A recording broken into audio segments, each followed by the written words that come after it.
Hey everyone, cause I'm a Fury here, and I'm back because lately with the revelation of Resident Evil 2 Remake being revealed at E3, people being excited for it, and rightfully so.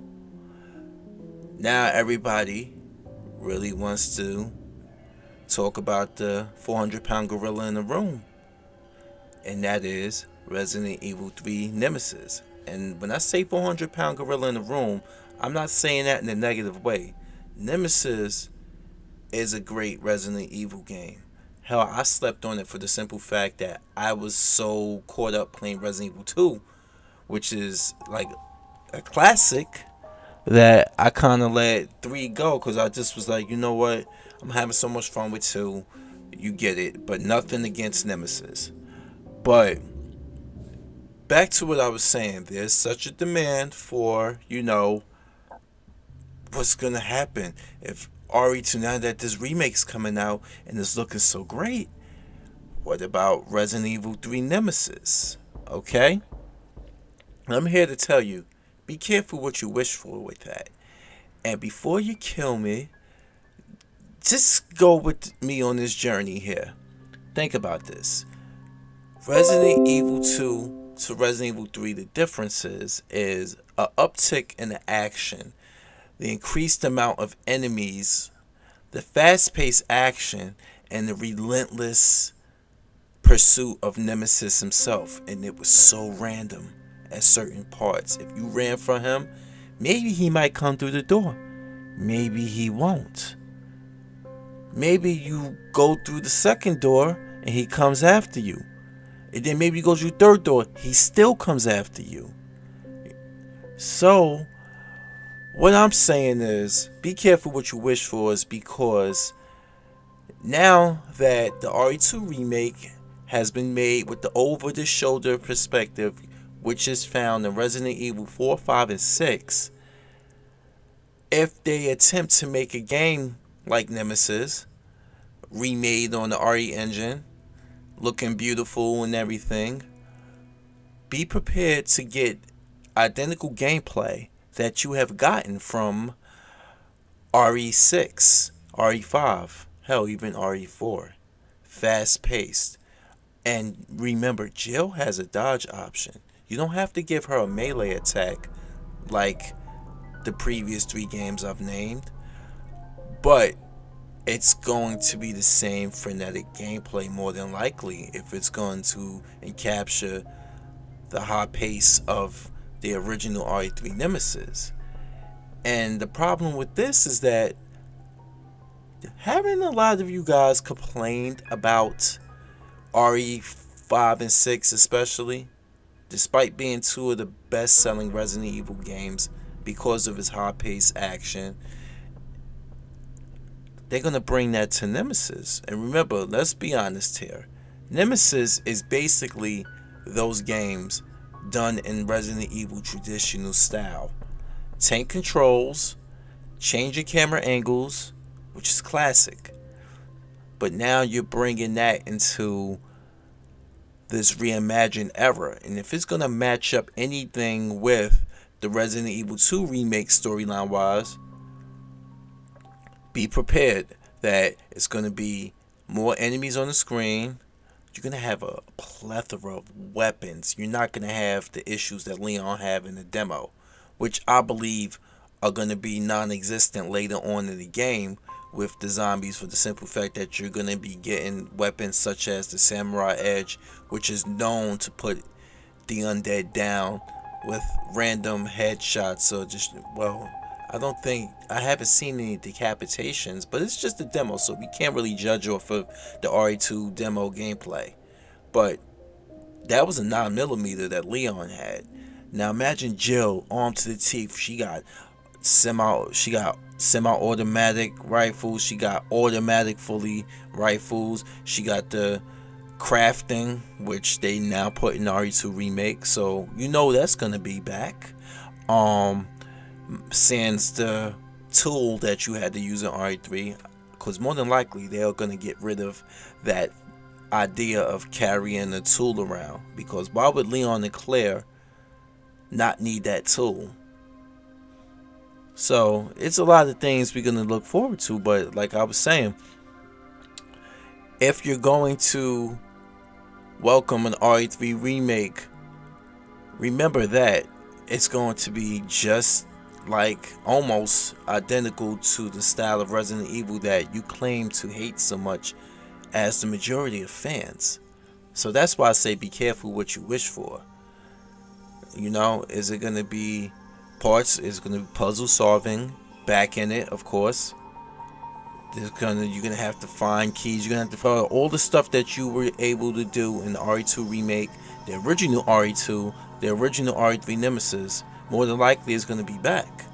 But Nemesis stands alone as the most action-packed Resident Evil game of the original ones. Maybe seconded by Code Veronica, which had a lot of action in it. But Nemesis takes the cake because of Nemesis himself. But this will also, on the bright side, be a good time to actually go in and make sense of the storyline. Now, think about what we about to get January 25th. We're going to get a reimagined Resident Evil 2. So, we're going to end up, if it does come out, we're going to end up getting a RE3 which timeline fits more symmetrical into the time events of Resident Evil 2. Because let's think about this. I've been bringing it up on many game, YouTube Resident Evil content creators comment sections about how 2 and 3 storyline just doesn't make sense beyond being on paper. What we see in the game doesn't match up. Case in point, Jill, during the events of Nemesis, which was taking place just before the events of RE2,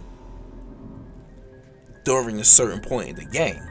The part when Jill makes it to the RPD and is attacked by Nemesis and you watch Brad die at the hands of Nemesis, that takes place before the events of RE2. There's no way of rebutting that for the simple fact that this is where Brad dies. We run into a zombie Brad under the steps by the time you get to the precinct as Leon and Claire. So, Nemesis have passed through that area of the RPD already, and there's no way, Joe's nowhere to be found. But when you get inside as Joe after escaping Nemesis, after either fighting him or escaping him, you find the dead body of Marvin Branagh. And remember, this takes place before the event of Resident Evil 2 at this point of the storyline in RE3. But when Leon gets to the precinct, Marvin's alive and wounded and talking, telling him that his party has been canceled. So that's another inconsistency there. And just alone with the enemy count and stuff, there's a lot of things that didn't make sense. But maybe now they will be made to make sense if the RE3 remake sees the light of day, you know? But people have been telling me in comment sections, oh wow, that can't happen. That'd be a good idea. Nemesis could never make a cameo in the RE2 remake because the timelines. And I'm saying the timelines are up for rehauling. Because think about this. It can happen. We know it can happen. If just Capcom can do what they want, and there's nothing we can say. Screw the tradition of what's going on and the original ones. These are not the original games. RE2 Remake is not the original one. It is heavily inspired by RE 1.5, which we all know. We can't dance around that.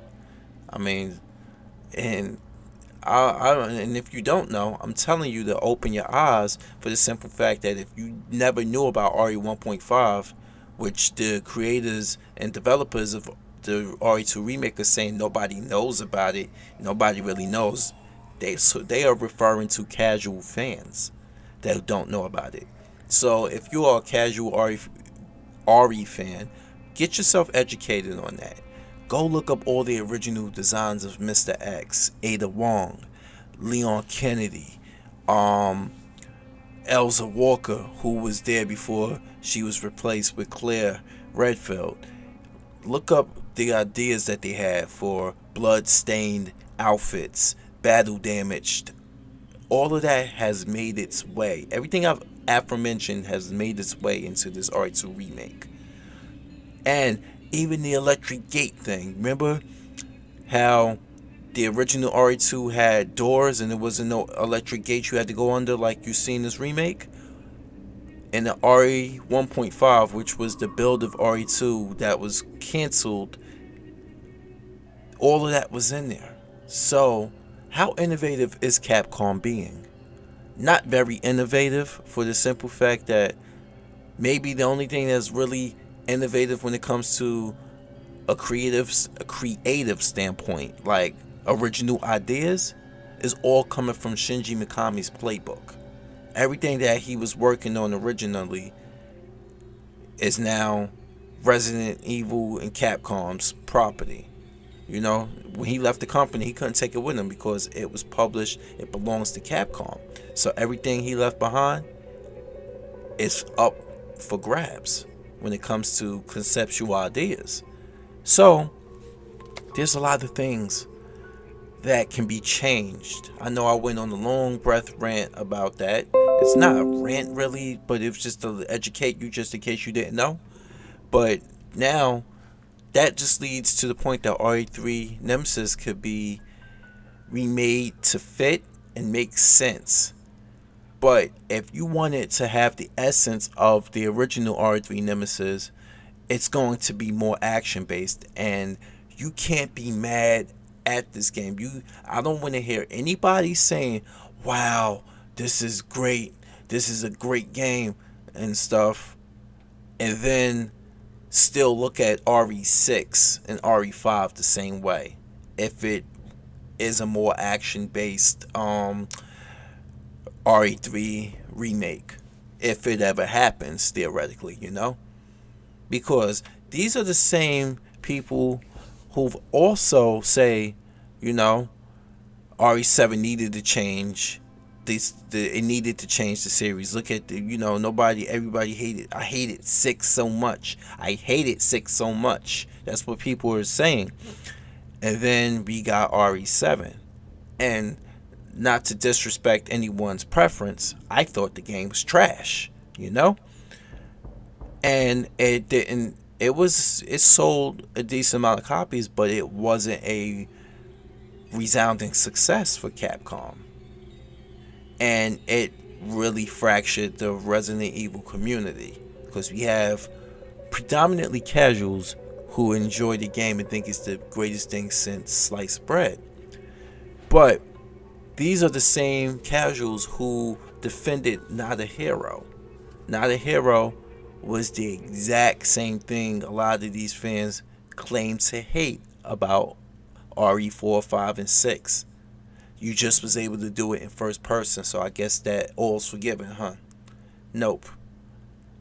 Use that same type of, I want that same type of energy you had when it came to saying that,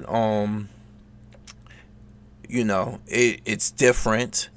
I want that same type of energy to be held when and if a RE3 remake comes out and it's more action paced. Don't give RE3 Nemesis remake a resounding pass if you hated those games in the past.